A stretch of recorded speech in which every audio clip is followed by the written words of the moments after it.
Ada murid-murid gue yang pengen banget masuk fakultas psikologi juga. Gue suka gambar dan gue pernah ingat omongan guru gue ya, guru SD, ketika gue dibilang salah jurusan. Ya udah, akhirnya guru gue bilang, coba memotivasi gue, kalau kamu suka gambar bangunan, cobalah gambar.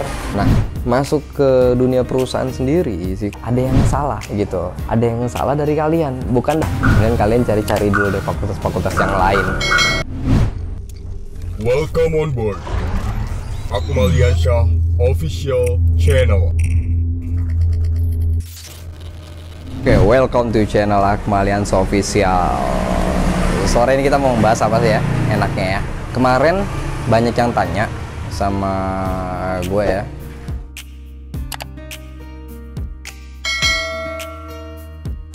gitu, karena sebelum-sebelumnya juga ada murid-murid gue yang pengen banget masuk fakultas psikologi juga.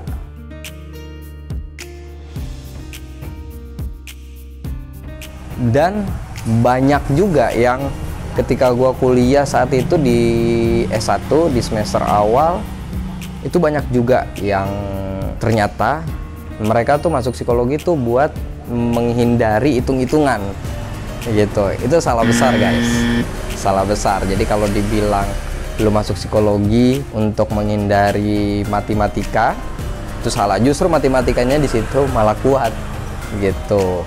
Di dalam semester awal psikologi, fakultas psikologi ya, itu ada namanya statistik. Nah, statistik ini kan apa yang lu ingat gitu kalau mendengar statistik? Statistik ini adalah berupa perhitungan dengan memakai rumus-rumus dengan rumus tertentu yang memang jarang kita ketahui saat kita sekolah, tetapi nanti ada dosen yang mengajarkan ya. Misalkan kalau statistik di ilmu psikologi, berapa sih, bagaimana kepribadiannya gitu, masuk skala berapa, lebih dominan seperti apa. Nah, itu ada tuh hitung-hitungannya. Jadi kalau lu bilang lu mau menghindari matematika di psikologi, itu salah ya. Di psikologi itu justru kuat matematikanya. Bagaimana kita memasukkan kategori kepribadian yang, wah ini orang ini temperamen, skala berapa. Nah, itu rumusannya ada gitu. Wah ini orangnya kemudian seperti itu. Nah, itu gambaran-gambaran besarnya ya. Jadi gue sendiri dulu masuk psikologi itu karena memang menyukai ilmu kepribadian. Itu cerita gue yang lama, menyukai ilmu kepribadian waktu SMA. Tapi jujur gue dulu pengen banget masuk arsitek gitu loh. Gue suka gambar dan gue pernah ingat omongan guru gue ya, guru SD, ketika gue dibilang salah jurusan. Ya udah, akhirnya guru gue bilang, coba memotivasi gue, kalau kamu suka gambar bangunan, cobalah gambar. Gambar membangun mental orang menjadi lebih baik. Ya, whatever lah artinya apa, maknanya apa, tapi gue coba memaknai hal itu dengan positif gitu. Dan sampai sekarang gue jalani gitu. Dan suka dukanya ngomongin psikologi itu memang kalau bicara angka emang ya kita sulit sih kalau ngelihat matematika, tapi kalau kita udah diajarkan gampang-gampang aja sih masalah matematika itu. Iya, bagaimana kita belajar ya, habis itu nanti kita implementasikan gitu. Nah, nanti kepake di dunia profesi psikologi, misalkan dia profesi di S2 atau dia masuk ke perusahaan, dia membuat sebuah sistem di perusahaan, kepantasan seseorang untuk naik ke jabatan.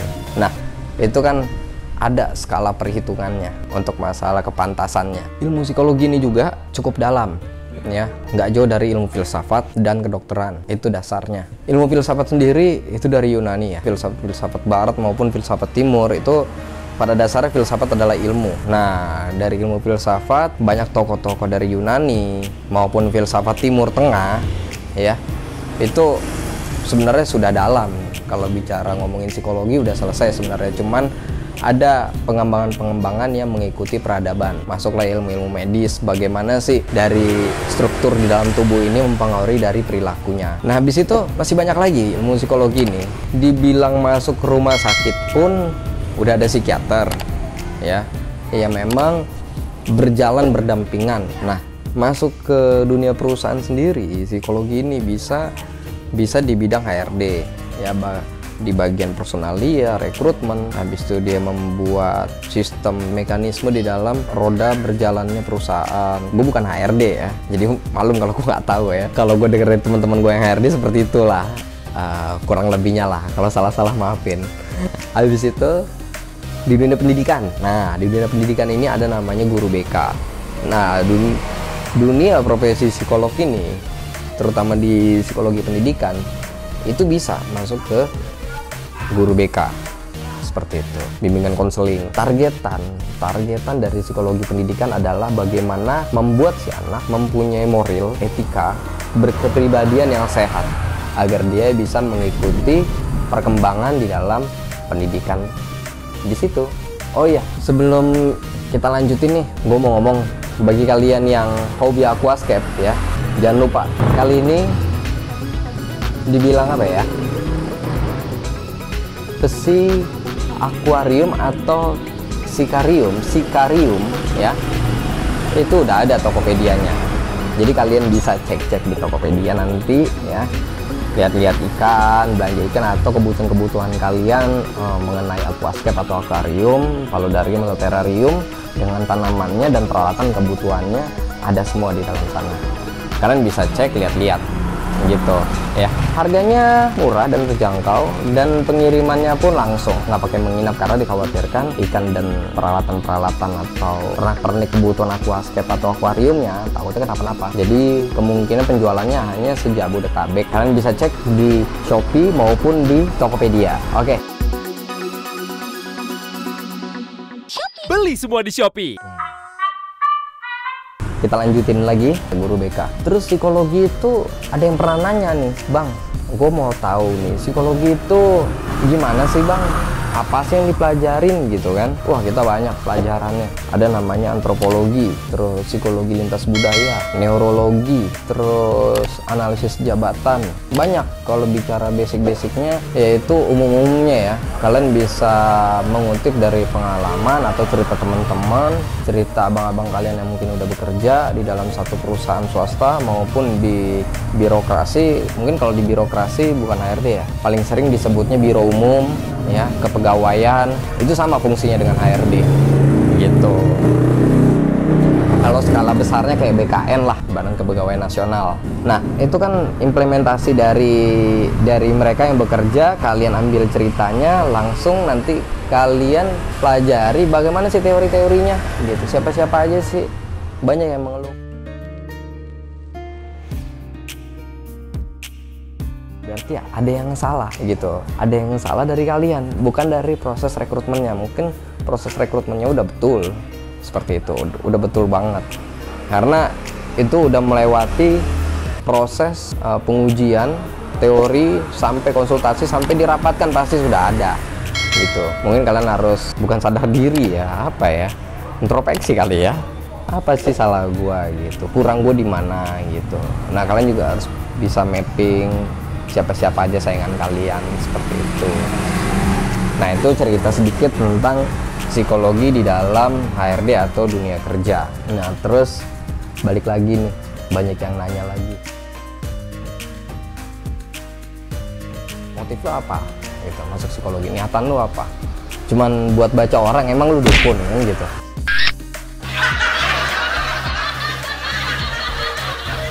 Banyak orang-orang yang mengira anak psikologi itu bisa membaca karakter gitu kan. Lagi-lagi nih matematika nih, kalau niatan lu untuk menghindari angka, lebih baik lu batalkan dari sekarang. Kan sebentar lagi mau datang semester ganjil nih, atau penerimaan mahasiswa baru. Nah, buat kalian yang sebelum terlambat untuk keluar dari pilihan kalian ya, kemudian kalian cari-cari dulu deh fakultas-fakultas yang lain ya, sebelum kalian masuk psikologi. Karena masuk psikologi dibilang enak-enak, dibilang gak enak, yang gak enak gitu. Yang lebih lucunya lagi, ketika kalian udah berkumpul nih anak-anak psikologi nih, ada yang pernah bilang, wah lu ya berobat jalan lu ya sampai dibilang berobat jalan coba ya. Jadi macem-macem deh ya.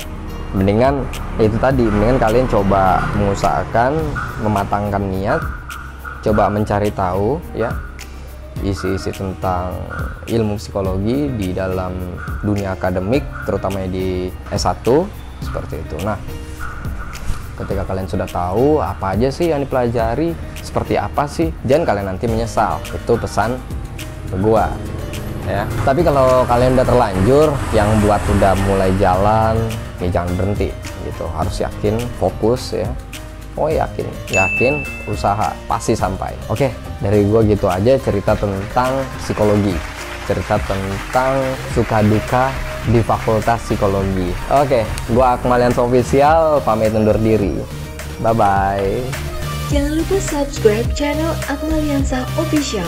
Hidupkan tanda lonceng untuk terus mendapatkan update. Support kami dengan memberikan like dan komen ya. Kami akan terus menghadirkan konten seputar psikologi, hobi, dan edukasi untuk Anda setiap pekannya. Terima kasih.